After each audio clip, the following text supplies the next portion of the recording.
whether you see it or not.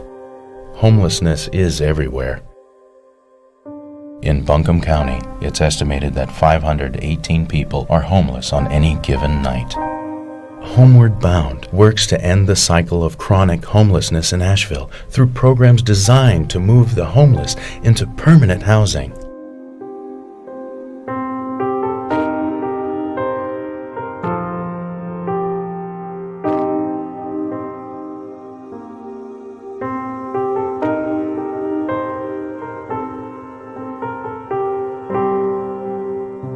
We believe housing is the answer. We envision a day when those most vulnerable will no longer be invisible. For more information on how you can help, go to hbofa.org. Welcome, and thank you for joining us today for Homeward Bound's virtual event to end homelessness, also known as the Welcome Home Luncheon. As many of you know, this has traditionally been an in-person event with a catered lunch from our generous sponsor, Ingalls Markets. Instead, this year, they are graciously delivering meals to our clients at the Woodfin Apartments, the Red Roof Inn, and the Super 8 Hotel, where they are temporarily sheltering. We are very grateful for their continued support. So this is our 9th year hosting this event, and that powerful PSA you just saw was filmed 10 years ago. The Homeward Bound logo has changed, and so has our web address, but our passion for this work hasn't waned one bit in the last 10 years. In fact, we are more passionate than ever about this work. Homeward Bound's mission is still dedicated to preventing and ending homelessness with permanent housing and support. In 2006, we adopted the Housing First model, which is the national best practice to end homelessness. It places people into housing first without prerequisites such as sobriety, mental health stability, employment, etc., and then wraps supportive services around them to help them stabilize and sustain housing successfully. And since that time, we have found homes for more than 2,230 individuals and families. 89% have not returned to homelessness. Another thing that hasn't changed is the fact that there are roughly 500 people who are experiencing homelessness on any given night. 10 years ago, it was 518, and last year in 2020, it was 547. While homelessness has become very visible in our community through COVID-19, with individuals in campsites on public property such as Aston Park, Cherry Street, and under the I-240 bridge downtown, we don't know who these individuals are, really. We don't know where they've been, what trauma they have endured, or what other struggles they've been through. Do we really see them? I'll tell you something that has dramatically changed: the lives of the 3 individuals featured in the film after they moved into housing. After she was housed, Alicia went to work for Homeward Bound as a peer support specialist at AHO. She went on to get her undergraduate degree and master's degree in social work, and today provides case management to men in recovery at one of our partner agencies, October Road. Brandon was successfully housed with his family, and while we are no longer in touch with him, we are certain that a successful housing placement was the boost that he needed to improve his life's trajectory and path. After James moved into housing, he worked for us too for a while, but has since passed away. Another change that happened was COVID-19. As we all know, this past year has been incredibly difficult. The coronavirus has created anxiety, isolation, and even trauma for many of us. Can you imagine going through this pandemic without the comfort and security of your own home? We know that housing is healthcare. There has never been a world event, at least in my lifetime, that has accentuated that more than this pandemic. If you don't have a stable and secure housing option to shelter in place during a public health crisis like COVID-19, you cannot be expected to stay safe from this virus. But there is a solution. Stay tuned and you will hear about it today. Please settle in, enjoy your personally crafted lunch, and listen to some inspiration from folks who have lived through the struggles of being homeless and the service providers they rely on. First up is a spoken word performance by Nonnie Egbuna. Nonnie is a recent graduate of Duke University, now living, working, and attending school in Atlanta, Georgia. She has dedicated her life thus far to art, using storytelling to uplift and empower under and or misrepresented populations. Nonnie's poem is called Invisibility. As artists, we romanticize home and make metaphor out of brick and mortar. We build our foundations with personification of picket fences and laminate wood floors. Mama's kitchen becomes launch pad for impractical dreams and impractical jokes. We reminisce about belly laughs on full stomachs and make mama the whisk-wielding potter of lives molded with love and laughs and leftovers. When I was a child, I learned how to call upon the invisible.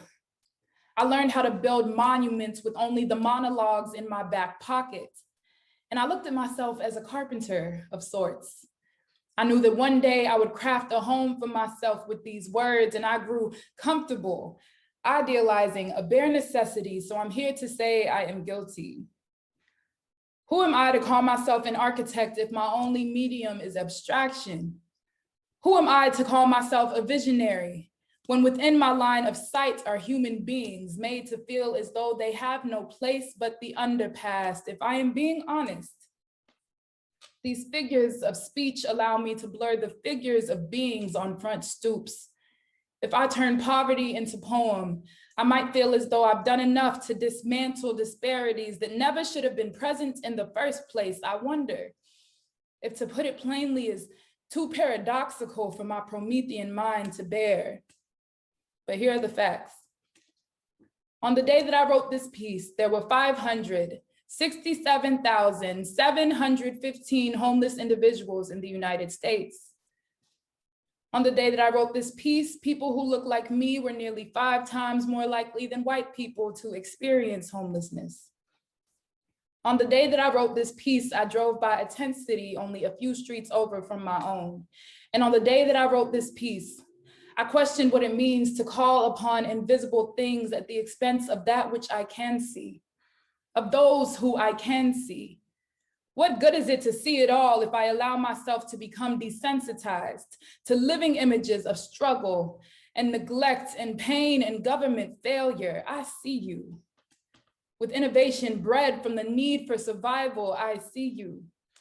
With a story that is worthy no matter its contents, I see you. With a history and a future that hold just as much weight as my own, I see you. I am an artist. I specialize in making ugly truths sound pretty by stringing words together on notebook paper. I know what it means to see invisible things, but today, I commit to seeing that which the world has rendered invisible. Those who the world has rendered invisible, you are not invisible. I see you. Thank you, Nonnie. Your poem, I'm sure, strikes a chord with many of us. Can we all commit to seeing that which the world has rendered invisible? At Homeward Bound, our clients are not invisible. Seeing their humanity is who we are. We believe that housing is a basic human right, no exceptions. And the key to keeping people in housing is trained, compassionate, non-judgmental staff who care about the people we serve. Last year, we ended homelessness for 87 individuals and prevented homelessness for 88 more. More than 1/3 of them were veterans. We partnered with 76 local landlords to provide housing throughout Buncombe County. We outreached to 113 individuals living outside, in the streets, in cars, under bridges, and in encampments, and connected them to medical and mental health services, food, clothing, substance use treatment, permanent housing resources, and helped move them into city sheltering hotels. We have sheltered over 100 individuals in hotels throughout the COVID pandemic, and we are very grateful to the City of Asheville and to FEMA, who are funding this effort while we lead the operations. We are also grateful for the many volunteers and agencies who have provided meals, like Haywood Street Congregation, 12 Baskets, Food Connection, YMCA, and the host of churches and business groups who have kept our clients well fed. We are also grateful for the outpouring of support from the community for household goods for those who are transitioning into permanent housing. Lastly, thank you to the churches like Central United Methodist and Jubilee who opened their fellowship halls for designated warming centers this winter to keep people safe and warm on our coldest days. Our community has an amazing network of caring and compassionate people. I am now pleased to share with you a short film depicting Homeward Bound's work. You'll hear from our clients and how their lives changed after they moved into housing, and from our staff who are on the front line of ending homelessness every single day.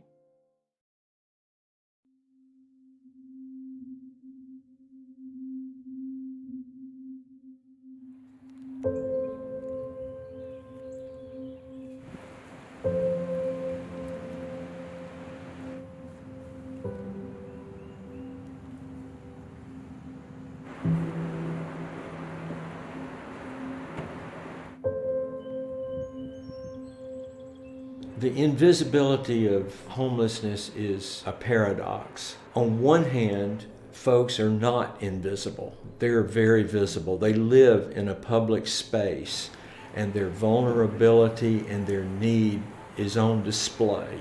But on the other hand, in your humanity, you're invisible. People don't see you for the person that you are.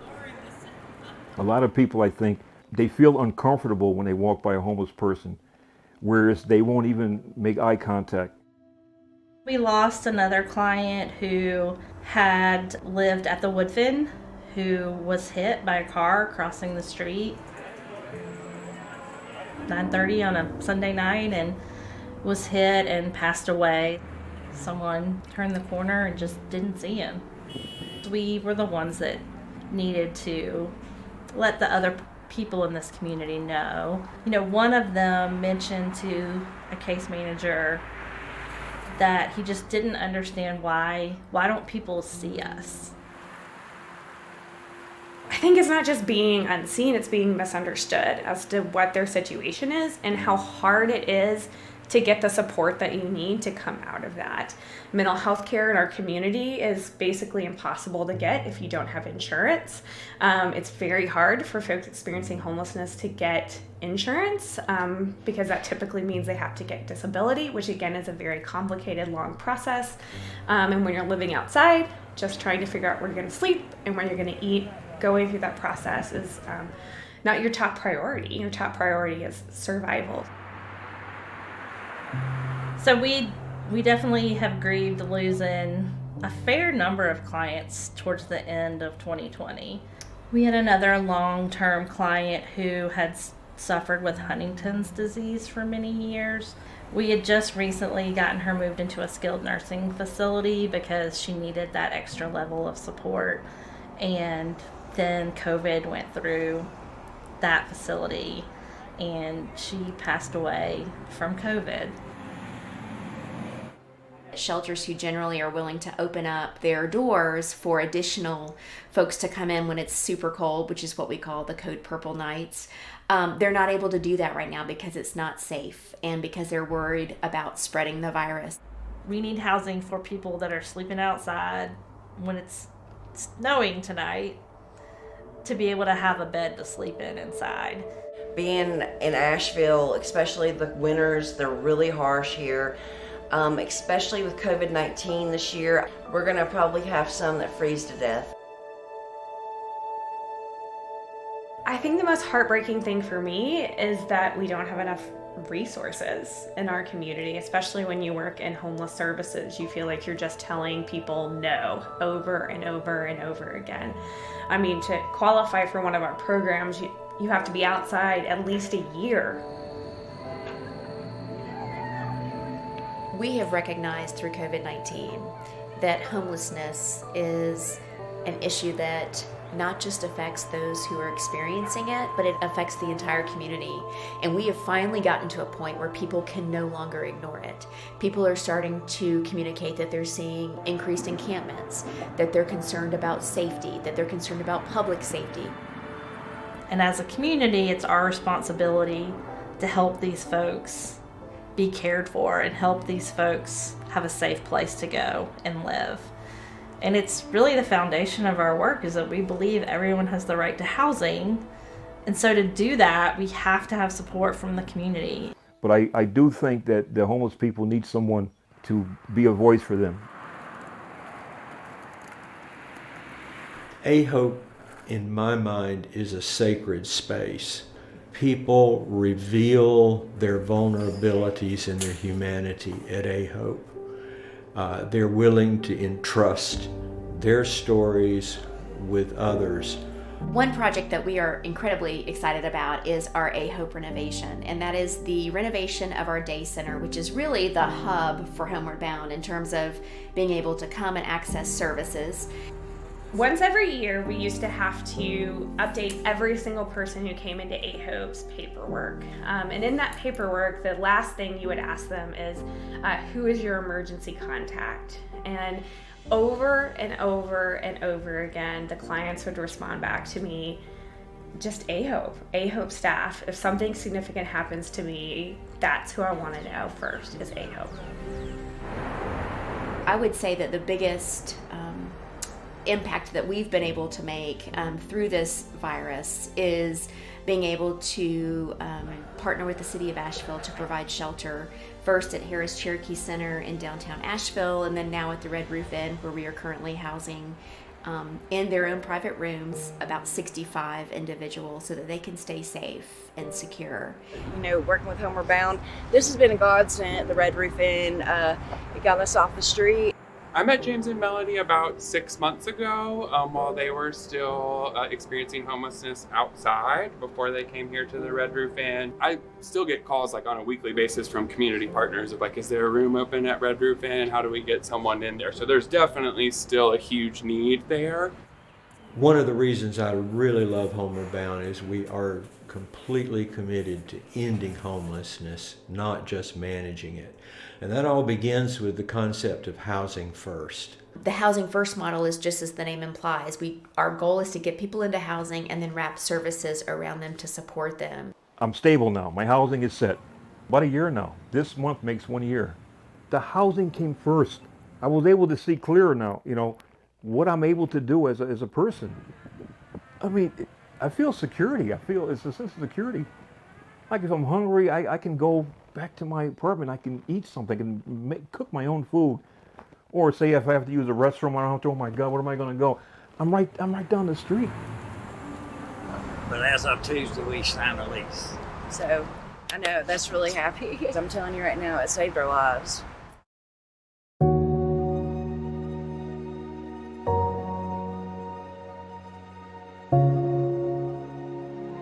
We're helping James and Melody get moved into their apartment and into housing.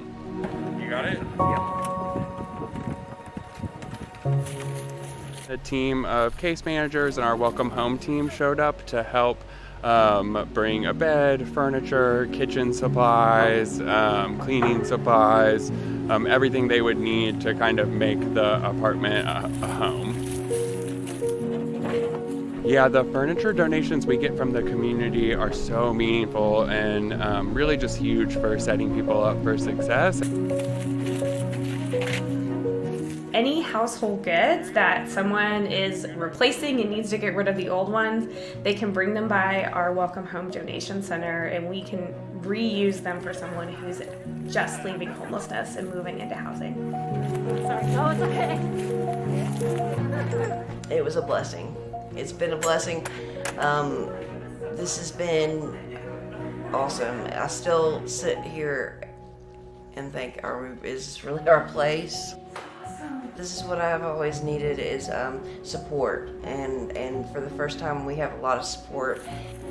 We mention often here at Homeward Bound that homelessness is a community problem and it will take a community to solve it. And I think that's what we're seeing through this pandemic. I think we live in a very caring and giving community. One of the primary differences in the work Homeward Bound does is that we are in it for the long haul with our clients, that it could be 6 months or 6 years, but we're going to stick with that person until we know that they're stable in housing. It helps to know that he's there if I'm having a bad day, or if I need something, or if I don't understand something, he's there. So, I mean, it's just hard. But Thank you for that card. That was really sweet. I really appreciate you saying that and giving that card to me. I've never had support like this. My family, I mean, my mom was not a very loving person at all, and she put me through a lot of stuff. And I gotta say something about being homeless. And my family used to say this about me, and I used to get frustrated. Some of them actually said, "David, I think you like that lifestyle." And it was insulting to me. I did feel a little bit invisible, in the sense that I knew my situation, what it was, and maybe people could detect it in me, but I knew there was so much more.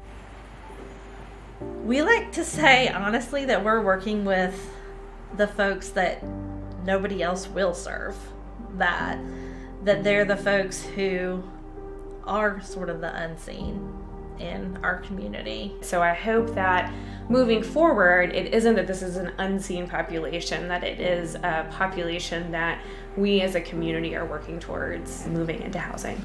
While we believe that we've made great strides, especially through this pandemic, where we've got some great projects on the horizon to really address the needs of our individuals experiencing homelessness, there's still a lot more work to be done.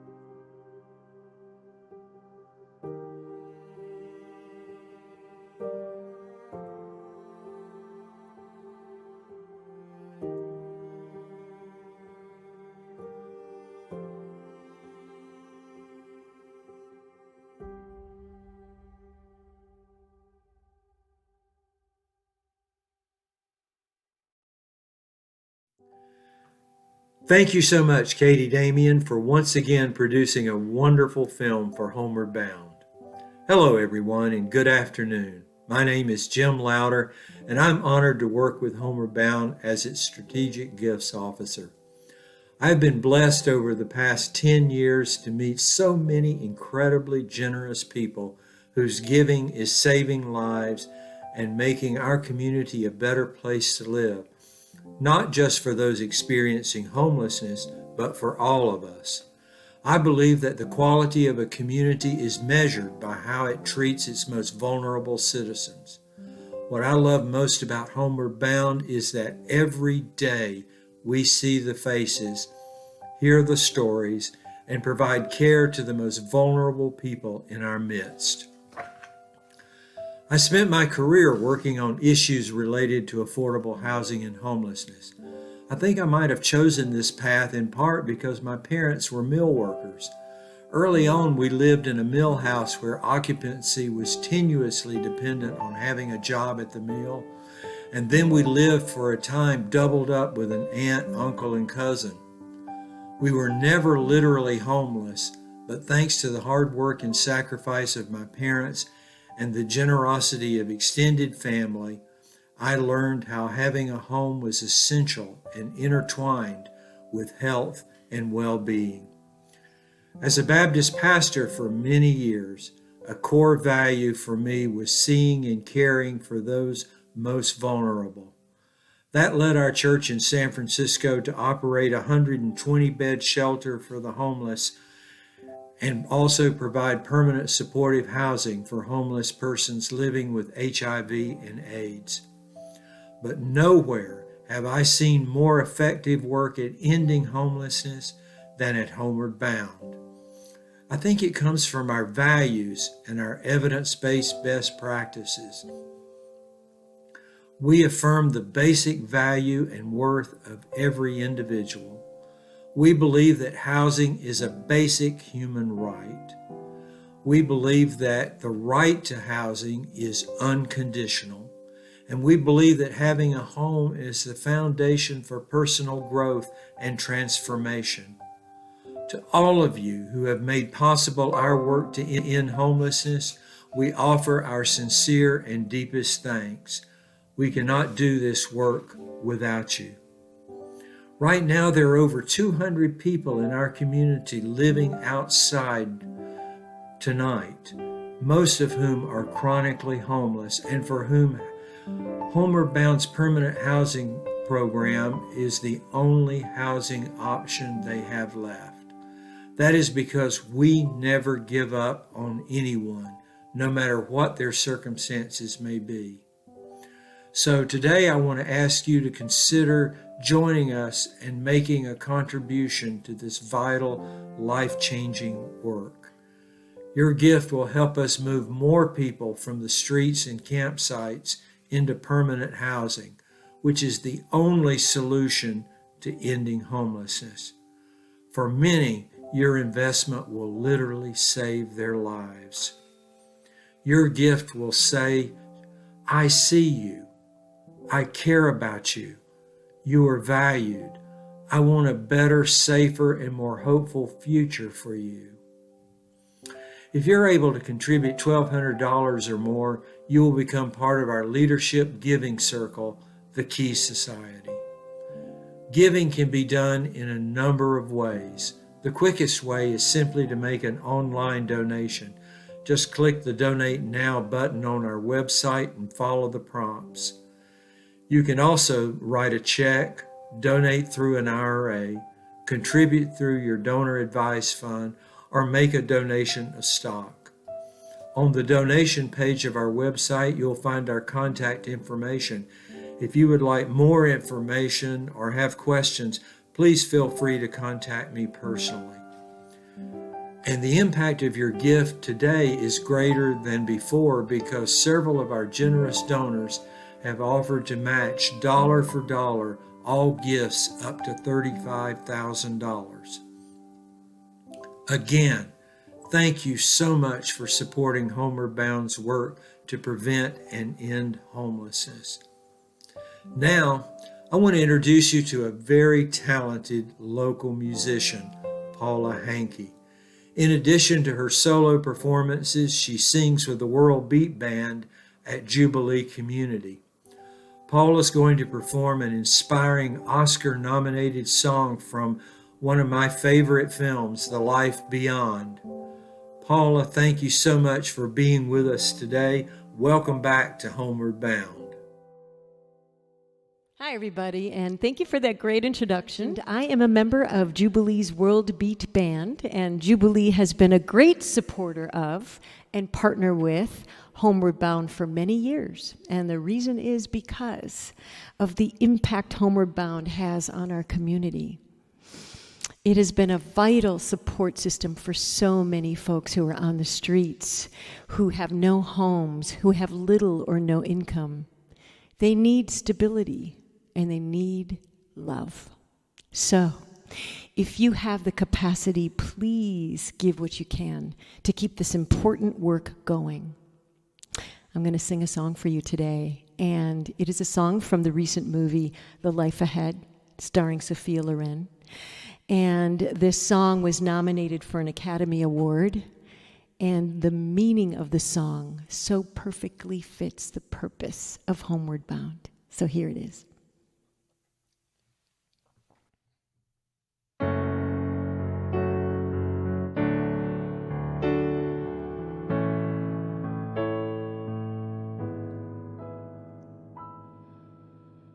When you feel like no one understands you, I will.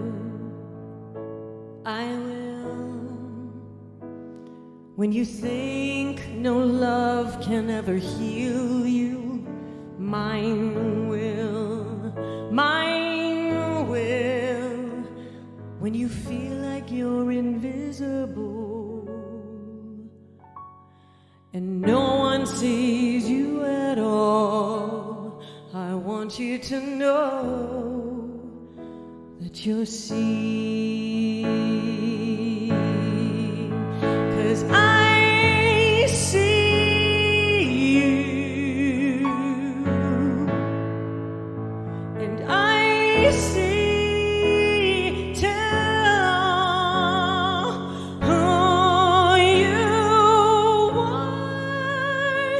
You can't hide from me. I want you to know that you're seen. When you feel like this whole world's against you, I'm here.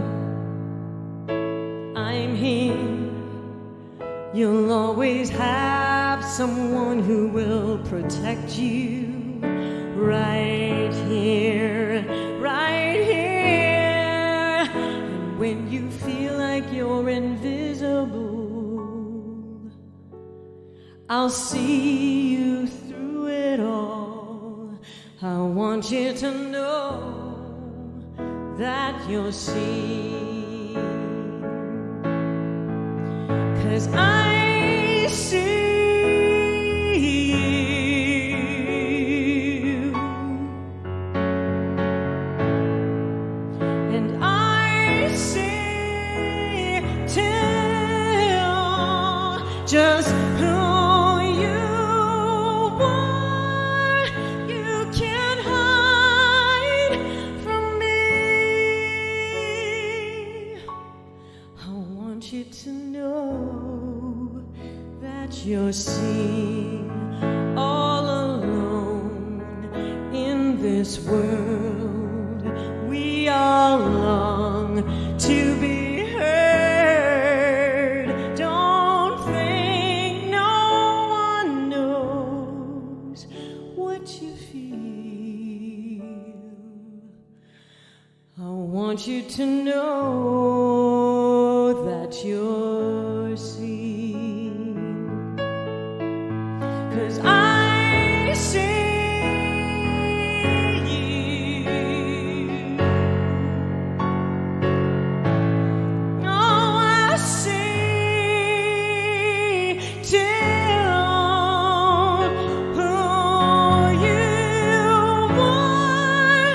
You can't hide from me. I want you to know that you're seen. I want you to know that you're seen.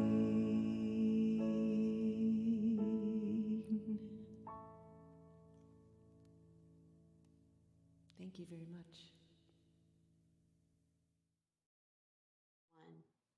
That was beautiful, Paula. Thank you for sharing your gift of song with us today.